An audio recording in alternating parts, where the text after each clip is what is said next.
দর্শক, আজ আমরা এসেছি সিলেট শহরের কেন্দ্রীয় স্থলে অবস্থিত এক পবিত্র ঐতিহাসিক স্থানে, হযরত শাহজালাল রাদিয়াল্লাহু তাআলা এর মাজারে।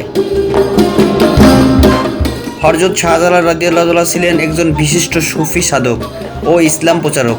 তিনি 1303 খ্রিস্টাব্দে সিলেট ইসলাম প্রচারের উদ্দেশ্যে আগমন করেন এবং এখানকার মানুষের হৃদয় জয় করেন।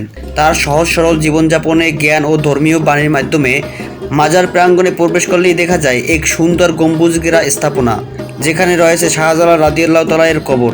প্রতিদিন দেশের নানান প্রান্ত থেকে মানুষ এখানে আসেন দোয়া ও মানত করতে। মাজারের পাশেই রয়েছে একটি ঐতিহাসিক মসজিদ ও কূপ, যেখানে শাহজালাল রাদিয়াল্লাহু তাআলা ও তার অনুসারীদের ওযু করতেন বলে বিশ্বাস করেন। এই মাজার শুধু একটি ধর্মীয় স্থান নয়, এটি বাংলাদেশের ইতিহাস ও সাংস্কৃতিক একটি গুরুত্বপূর্ণ অংশ, যা আমাদের শান্তি ও সহনশীলতা ও মানবিকতার বার্তা দেয়।